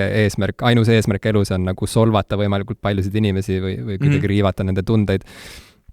Et olles kuulanud tema nagu rahulikumaid intervjuusid, ma ei tea, Russell Brandiga või kas või Conan O'Brieniga, muide Conan O'Brieni podcast Ääremärkus on lihtsalt üks mu uusi lemmikuid, see on nagu tohutult lõbus, et kes on harjunud teda nägema ainult nagu siukse nagu telekoomikuna või humoristina, et siis töötab väga hästi ka podcasti formaadis, ma võin lubada, nii et mis ta podcasti nimi on? Ma ei tea, põhimõtteliselt, kui sa guugeldad Conan O'Brien podcast, siis sa leiad selle üles, aga jah, inimestele, kellele meeldib näiteks Dear Hank and John, ma võin öelda, et nagu täpselt sama naljakas. Lihtsalt teistmoodi, aga nagu väga-väga naljakas ja tal on sageli seal nagu külalised ja ükskord oli ka Ricky Gervais ja see oli väga mõnus siuke nagu südamlik päris vestlus kahe empaatilise ja intelligentse inimese vahel, kes on uudishimulikud inimloomuse ja maailma suhtes ja nii edasi. Et ka Gervaisi suhe Carl Pilkingtoniga on ma tõesti usun ikkagi nagu päris sõbrasuhe ja et see, mis seal An Idiot Abroadis toimus, oli jällegi siuke sihilik liialdus. Võib-olla mitte Carl Pilkingtoni poole pealt, sest et ta tõepoolest ei tundu olevat isegi nagu, no me oleme seda rääkinud ka ja meil oli isegi arutelu siin kuulajatega sel teemal ja nii, et see sai selgeks tehtud, et ta ei ole näitleja, et see ei ole nagu et need tema reaktsioonid seal ekraanil olid siirad ikkagi ja ta tõesti oli nagu suurem osa ajast nagu äärmiselt frustreerunud ja nagu närvis ja vihane Ricky peale ja nii edasi. Aga kokkuvõttes see kõik oli ikkagi ju suur lavastus ja kõik olid teadlikud, et millele nad olid alla kirjutanud ja mida nad teevad. Ja Gervais seal mängiski, kui mitte nagu saatana advokaati, siis saatanat ennast, on ju. No ega ma saan ka aru, eks ole, nagu Ricky Gervais mitu korda selle saate jooksul ütles ka, et mitte keegi ei taha näha sind lihtsalt nagu suvalises kohas söömas, et nagu lõbus, ikka televaatajale peab lõbus ka asi olema, eks ole. Et nii on, jah. Ma vaatasin sellel Conan O'Brieni podcastil on väga lahe nimi, Conan O'Brien Needs a New Friend. Jaa, just. Ja, mis tuletas mulle meelde. Conan otsib sõpra. Tuletas mulle meelde ühte podcasti, mida ma ise olen, mitte nüüd ainult viimasel ajal, vaid viimasel ajal ta nagu algas uuesti, aga olen väga nautinud, see on David Tennanti podcast, David Tennant does a podcast with, ja siis on 3 punkti, kus David Tennant intervjueerib siis erinevaid huvitavaid inimesi ja sellel nagu, tihtilugu on need näitlejad muidugi arvestades, eks ole, konteksti. Aga need intervjuud on nagu samamoodi, nagu sina ütlesid, väga siirad, südamlikud, huvitavad, sisulised. Näiteks ma just üks viimaseid, mida ma kuulasin, oli David Tennanti siis saade koos Jim Parsonsiga, keda inimesed teavad ilmselt kõige rohkem sellisest sarjast nagu Big Bang Theory. Mis oli ka minu jaoks nagu kunagi väga tore sari, aga mis tüütas mind lõpuks ikka väga ära. Aga nad rääkisid seal väga palju nii sellest Big Bang Theory edust kui ka kõigest muust ja rääkisid seal ka sellisest sarjast nagu Hollywood,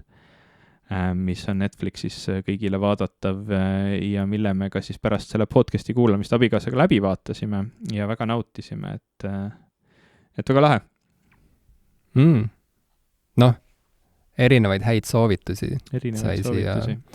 saate lõpuosasse nüüd ritta pandud ja jällegi, et paneme saate märkmetesse ka nii, et kes ei taha guugeldada, sest et ta ei taha toetada Google'it näiteks, siis saab just vajutada otse lingile meie koduleheküljel popkulturistid.com ja leida üles kõik vajalik. Või siis võib kasutada sellist otsingumootorit nagu DuckDuckGo, mida mina teen. Kuidas sul sellega on läinud üldse? Ta on mul ainult nagu minu enda arvutis peamises brauseris, milleks on Microsoft Edge, on ta pandud otsingumootoriks. Ja ma ei ole teda nagu teistes kohtades pannud, sellepärast, et ega ta nagu super hästi ei tööta. Eriti kui sa nagu pead otsima asju, mida sa tahad leida nagu nii-öelda rahvusvaheliselt või nagu globaalses kontekstis, siis sa tahad otsida vahel asju, mis on Belgia kontekstis ja siis sa tahad vahel otsida asju, mis on Eesti kontekstis, et ta nagu nende vahel ei suuda väga hästi automaatselt nagu eristada, et Google on oluliselt täpsem minu kogemusega, aga me teame neid põhjuseid, miks ta täpsem on ja me teame, et need põhjused on üks osa sellest, miks inimesed võiksid tahta Google'it mitte kasutada. Nii et ma ei tea, ma seni ei ole nagu nii ära frustreerunud lõpuks, et nagu ära lõpetada selle kasutamine, aga ega ta nüüd just mind väga rõõmustanud ka ei ole. See mingil määral haakub meie esimese saate teemaga. Nimelt mõte kasutada DuckDuckGo'd tulenes sul vist peamiselt sellest, et DuckDuckGo nagu austab kasutaja privaatsust rohkem kui Google näiteks ja privaatsus on teatavasti oluline muu seas ka sellepärast, et see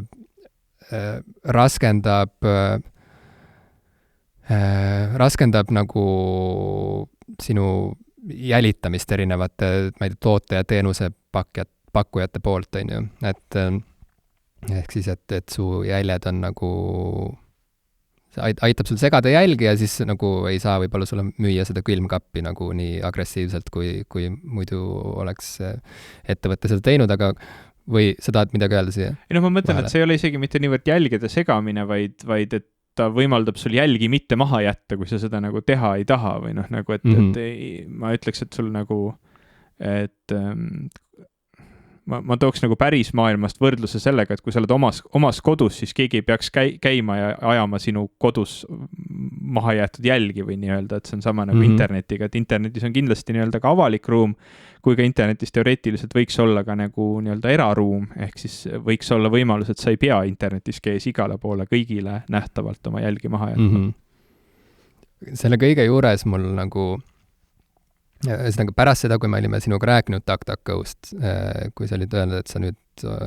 tõmbasid selle endale ja kasutad seda Google'i asemel, ma sattusin jällegi Wiredist, sest see on ainus ajakiri, mida ma loen, sest et see on ainus ajakiri, mis päriselt mulle koju tuleb, on ju, Postiljoni kotist, et seal oli artikkel sellest, kuidas Apple on juba mõnda aega tundnud huvi DuckDuckGo ostmise vastu. Ja ma ei ole kindel, kui kaugele see asi on nüüd nagu jõudnud, igal juhul seal artiklis seal jäi mulje, et noh, et see võib vägagi saada reaalsuseks, et Apple selle DuckDuckGo endale ostab ja siis noh, saaks DuckDuckGo'st Apple'i toodete süke nagu kohalik või süke nagu eelistatud otsingumootor. Näiteks, et kui sa siis kasutad Safarit, siis sul juba nagu eos on vaikimisi on DuckDuckGo pandud, on ju, selleks otsingumootoriks ja niimoodi siis Apple saaks jällegi nagu noh, võtta Google'ilt ära mingi turuosa. Aga selle kõige juures mulle tekkis nagu süke tunne, et või ma ei tea, see ei olnud tunne, vaid see oli mõte rohkem, et mul mõnes mõttes on nagu täiesti ükskõik, mis bännereid mulle näidatakse, et vaata nagu paljud teenusepakkujad või mingid veebiplatvormid nüüd nagu küsivad sult, on ju, et kas sa tahaksid nagu, nad ütlevad, et reklaami sa näed niikuinii, on ju, et reklaami me näitame sulle niikuinii, nüüd vali, et kas sa tahad, et need reklaamid oleksid täiesti nagu suvalised või et need oleksid seotud sellega, milliseid, ma ei tea, kanaleid või voogusid sa jälgid, kuhu sa oled klikkinud ja nii edasi. Ja siis juba kokkuvõttes nagu mulle tundub, et noh, et las siis olla juba see, mis on nagu seotud sellega, mida ma olen siin klikkinud ja jälginud, sest et see suur valik on ju tegelikult see, et kas ma reklaami üldse näen või ei näe, on ju. Et see on see nagu põhiline valik ja seni, kuni nagu mulle seda nagu otseselt ei pakuta, siis mul ei ole vahet nagu, et kas minu küpsisepuru rada nagu juhatab külmkapi bännerini või juhatab tolmuimeja bännerini, et mul on nagu ükskõik, ma eelistaks reklaami üldse mitte näha kokkuvõttes. Ma olen sinuga teatud mõttes nõus, ma olen ise ka pigem selle campi pooldaja või siis selle nii-öelda vaatevinkli pooldaja, et noh, et kui Google nii-öelda tasuta pakub mulle teenust ja see teenus on nagu väga kvaliteetne ja hea, et siis noh, miks mitte seda kasutada, kui see hind, mida ma sellest pean maksma, on see, et noh, et nad uurivad mind ja püüavad siis oma nii-öelda siis partneritele anda teada, et millist reklaami mulle näidata. Et see nagu ei tundu kohutavalt kallis hind. Ja ilmselt nagu isegi pigem pakub mulle midagi kasulikumat, sellepärast, et ma saan nagu suunatud reklaame ja noh, ütleme, vahel see nagu toimib isegi päris ägedalt, näiteks ma mäletan, et kui ma tegin just spetsiifiliselt oma magistritööd, ja siis ilmselt ma otsisin internetist metagenoomika ja igasuguste erinevate DNA põhiste meetodite ja analüüsivahendite nagu kohta palju infot ja siis ma hakkasin saama reklaame, mis on nagu väga veider, sest enamus nendest analüüsiseadmetest on nii kohutavalt kallid, et neid ostavad institutsioonid, mitte erainimesed. Aga ma hakkasin saama reklaame nagu spetsiifiliselt mingi teaduslikele vahenditele, meetoditele, mida siis mis võiks mind huvitada ja see oli nagu, noh, see on nagu koht, kus nagu jaa, et see on nagu päris hea, see suunamine nagu toimib. Aga teisest küljest oleme me loonud nagu noh, olukorra, kus enamus inimesed on väga kitsaste ja väga nagu alternatiivi, noh, ütleme, on seotud süsteemidega ja sotsiaalvõrgustikega ja teenustega, millele puuduvad nagu tõsiselt võetavad alternatiivid, vähemalt levinud alternatiivid. Ja me näeme ka seda, kui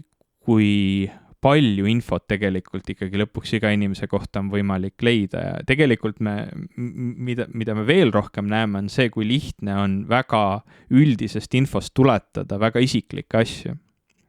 Näiteks on mitmeid teadusuuringuid, kus on näidatud, et täiesti mitte seonduvate küsimustega, täiesti üldiste küsimustega on võimalik, isegi ja väheste küsimustega on võimalik ülitäpselt ennustada inimese poliitiline kalduvus. Ja on võimalik nagu teha väga palju otsuseid tema tervise ja võimalike riskide ja võimalike nagu asjade kohta, mis võib-olla nagu asjad, mida sina võib-olla ei tahaks ilmtingimata, et kõik teaksid või et nendel asjadel oleks ligipääs osadel inimestel ja me näeme ka seda, et tegelikult on ju hakatud suunama valimisi ja kõike muud, et selle asemel, et panna, eks ole, plakateid linnale, suudad sa panna väga kitsa sõnumiga, väga kitsa suunitlusega sõnumeid otse nendele inimestele, kes on sulle võib-olla kõige väärtuslikumad valijad või just need valijad, keda sa tahad kõige enam mõjutada. Nii et siin tekib nagu minu jaoks küll hästi palju erinevaid selliseid nagu eetilisi ja nagu hirmutavaid küsimusi, et kuigi me selle info nagu justkui anname ära mingite oluliselt leebemate tingimustega, siis meil tegelikult puudub selle info üle kontroll ja see võib meile nagu tagasi tulla palju hirmsamalt, kui me võib-olla oleksime osanud oodata. Et siin võib-olla nagu aja jooksul mina olen läinud väga tehnooptimistlikumast inimesest võib-olla selliseks tehnoettevaatlikuks. No aga mis on see nagu õudusunenäo tüüpi stsenaarium, mida sa näed lahti rullumas halvemal juhul? Sest et olgem ausad, see, millist bännerit sa näed, kas sa näed tolmuimeja või külmiku bännerit, see nagu ei muuda kellegi elus mitte midagi. Vähemalt mitte nagu mingil nagu olulisel tasandil. Mis see õudusunenäo stsenaarium oleks? Ma arvan, et need õudusunenäo stsenaariumid on minu meelest selline meelelahutuse valdkonda nagu kanduv asi, et see on nagu Black Mirror, eks ole. Või kui mitte tahta Black Mirrorit teha, aga mis on see nagu see halb asi, mis võiks juhtuda? Minu jaoks see halb asi, mis mitte ei võiks juhtuda, vaid juba on juhtunud, on see, et need platvormid ja see väga spetsiifiline suunamine on väga palju rohkem nagu ühiskondi destabiliseerinud ja loonud rohkem ekstreemseid vaateid või ütleme, ekstreemseid vaateid tugevdanud, inimesi rohkem lõhestanud, ühiskondi rohkem lõhestanud, sellepärast, et sul on võimalik pakkuda väga spetsiifilistele inimgruppidele väga spetsiifilist infot, et neid üksteisest nii-öelda, üksteise vastu rohkem pöörata. Ja see ütleme, hirm on väga võimas tööriist. Eriti, ja ainuke asi, mis on veel võimsam tööriist, on nagu teistes nagu sellise võikustunde tekitamine, et võikustunne on nagu ääretult võimas tunne. Ja kui sul on võimalik nagu valida välja, andmestikust saada teada väga spetsiifilised inimgrupid, andmestikust saada teada, mis neile enim võikust või hirmu valmistab, ja siis selle põhjal nagu disainida ainult neile suunatud sõnumid ja kui sinu soov näiteks ongi, kas siis enda vaatenurgast, et saada nagu endale võimalikult suur toetajaskond,